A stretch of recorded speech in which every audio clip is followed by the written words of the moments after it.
this is Yvonne McNary for Central Kentucky Television, and I'm here with Amy Morgeson, and we're going to be talking about the Marion County Public Library. We're going to back up a little bit because we're going to do some updates, but I know that some people may not be aware of what's going on with the library. You're getting the grant and all that goes on with that. Really exciting. Last fall, I actually put in for us to get a grant. We waited, and we actually kind of got a little bit of news in December, but then we had to wait again, and so we couldn't say anything. And then finally this spring, they told us that we did indeed get a grant for about $2.9 million. Now, that doesn't all come at one time. It comes over the course of the next 20 years. Basically, they'll send us, I think it's $145,600 each year to put towards the payment for our project. And the goal is to stay where we're at because we think that location's really good. We have a lot of people that walk to the library. It helps, them be able to get there. Now, so was that a renovation grant? It's a building project grant, so we could do either one. We will be renovating the existing building. Pretty much the interior of that building will be gutted. If you go in and you see that large brick wall that separates one side from the other, that actually isn't a load-bearing wall. The columns, you can kind of tell that the columns are there. Those are load-bearing, but the wall itself is not. So what's going to happen is they're going to take out the wall, leave those columns in there, and then they're going to be able to redo the entire layout of the library. So now when you come in the back, which is primarily most people's front because that's where the parking is at, you'll come in and you'll see the desk. You won't go wandering through the the aisleway. Where's the circulation desk? Where the librarian's at? So that'll be shifted over. It's also going to expand the library, though. One of the things that we really needed was more meeting room space and more space for staff as well. We've got, I think we have about 9 people in a very small office space, and then another 4 in another small office space. And as far as meeting rooms go, we have, I think last year we had about 92 different groups use the library. So we're in constant competition with the public to do library programs, but then also to be able to service them by giving them a free space to use for nonprofit meetings, events. So this is going to expand the rear part of the building that is near the parking area will actually expand into that upper parking lot, and they're going to realign the lower lot, so we'll get a few more parking spaces out of it. But the large meeting room will expand to actually accommodate about 200.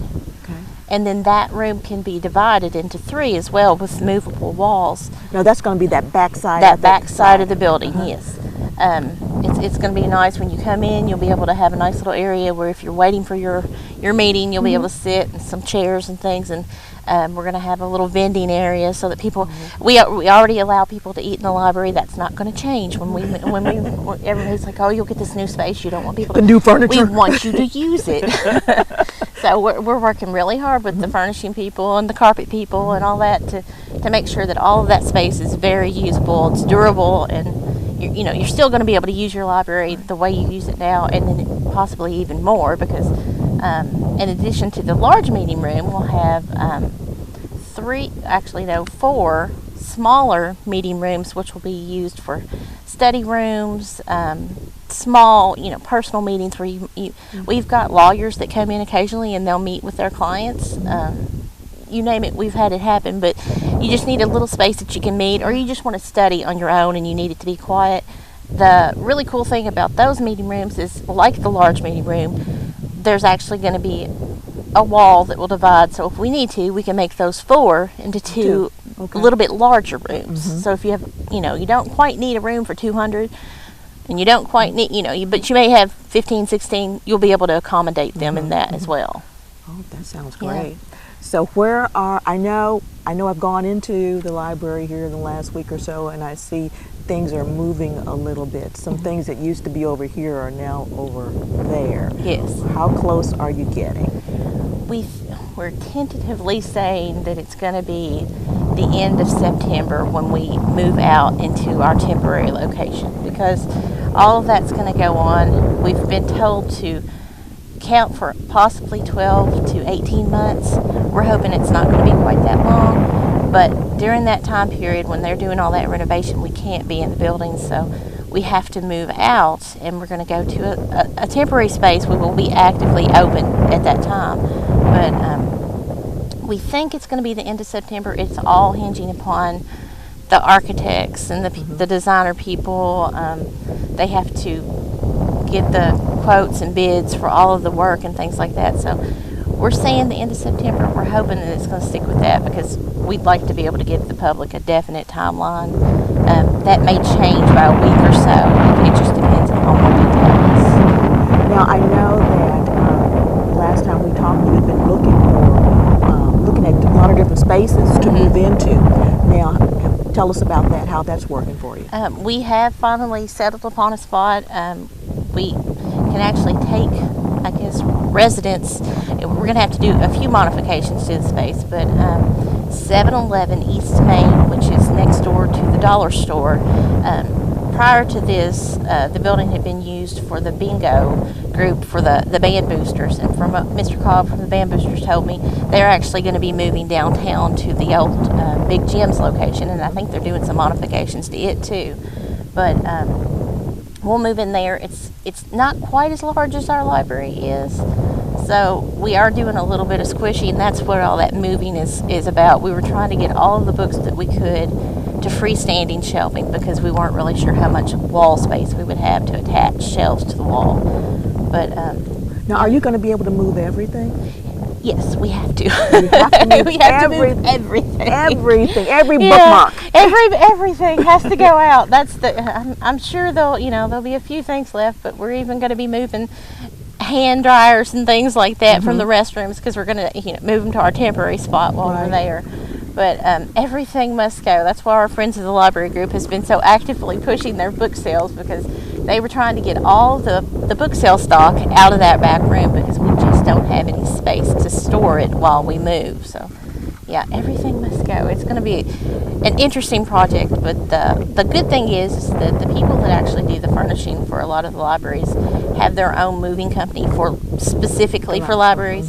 So they come in with these large rolling cases, and the librarians will take all the books off the shelf in order, put them into these rolling cases. They shut them up and lock them so nothing gets out of order, and then they go in and they take all of that shelving out and they move it to the location that we're going to, set it all back up for us, and then we just go in and put all the books back up on the shelf in the same order that they were. So that helps a lot. The other stuff, obviously, we're going to have to do packing and things. Some things may not necessarily go with us. Certain things will be have been put into the Friends book sale. Certain things are being donated to other nonprofit organizations in our county. So things like that will be kind of worked out. Okay. Now, with that, let's back to the library where you are now. How have services been affected by this upcoming move? Right now, nothing is going to be affected. We're just business as usual right now. But when we do move, we're estimating probably about 3 weeks that we will be closed. That's going to allow us to pack everything up, get it all shifted up there, get it into place, and figure out, is this going to work? Is that going to allow people to get to where they need to go and things? But the only thing that will really change, I think, once we get into the new space, is that we won't have the meeting room spaces available for the public. And that, like I said, that's a huge deal, because there's a lot of people in town that need a space to use. They don't want to have to pay a large fee or something for that when they're just trying to have a meeting with their club or things. But for that time period, we won't be able to offer a meeting room space for the public. We'll still have computers. We'll still have fax services. We'll still have the laminator. Pretty much everything that we've got, we'll still be able to offer. Oddly enough, there's actually a small room within that building, so we're actually going to be able to keep the genealogy room open as well. So it'll be a little bit squished, but we're still going to offer everything that we offered before.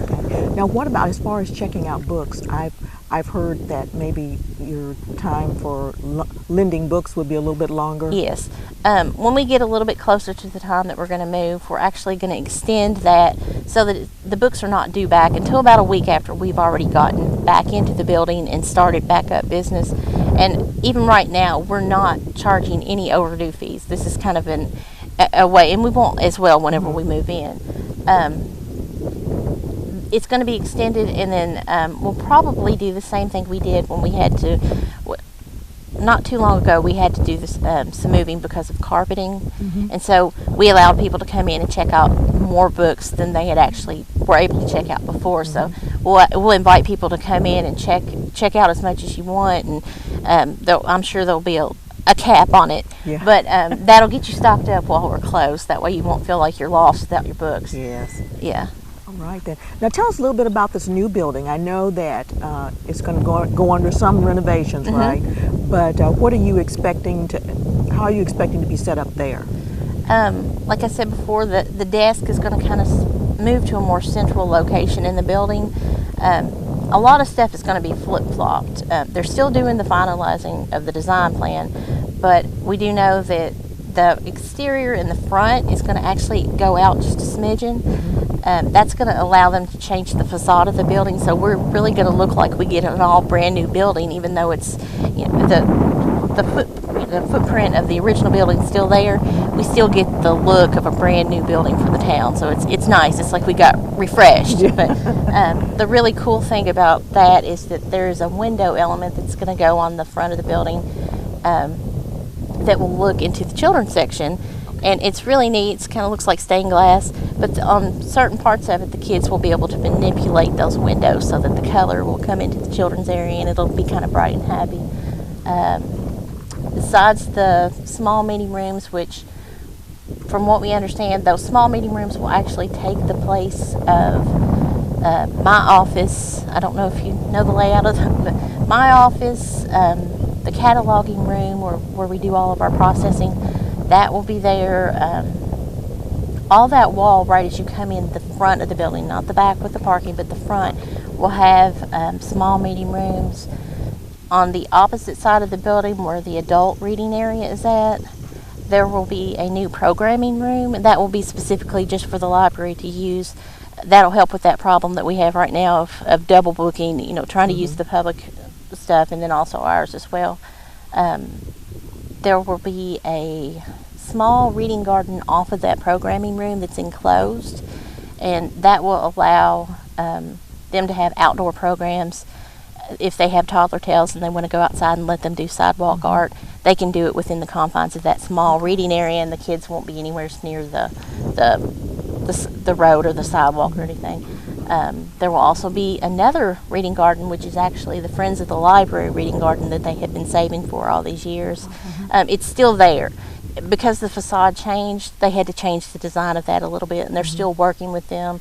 The plan is to still try to work with the ATC to do some of the metal work. They're wanting to do a low fencing around that area. It will be open and visible from the street, unlike the other reading garden that's off the programming room, but should still have some raised beds so that we can do some planting, some nice green space. Even though we're going to lose a few of our trees out front, we'll have some new green space go back in with that. And then also we're wanting to do some programs with raised beds as well. So really nice, you know, outdoor areas.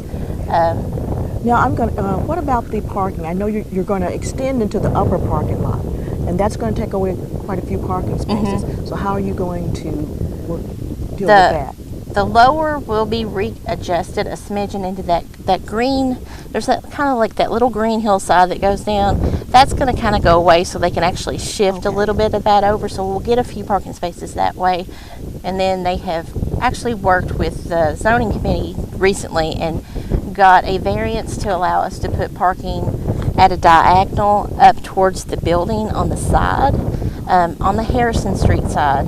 Right now there's a green space that's between there, so the plan is to put some parking that goes up against the building, and there's going to be a small sidewalk area as well. So that's really actually kind of nice because a lot of our older patrons like to use that entrance instead of the back because it is right there. You go right into the building, And this is going to allow for them to get out of their cars, step onto the sidewalk, and just go into the building, as opposed to stepping out into the street, which is what they're doing now. So we'll gain some parking spaces there as well. So we're still, from what the plan says, we're still with the same number that we were before, and actually gaining a couple.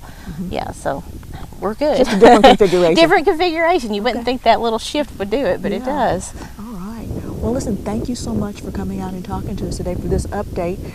We appreciate that, and I hope our viewers can set a few minds at ease. You know, everybody starts chewing their fingernails off when they think that the library is going to be closed. Yes. Just for a short period. And give us the address of the new location, the temporary location. 711 East Main, and it is to the left of the Dollar General store and directly behind the Kroger store. So that little strip mall area right there. Listen, thank you, Amy. Thank you. Okay, this has been Yvonne McNary for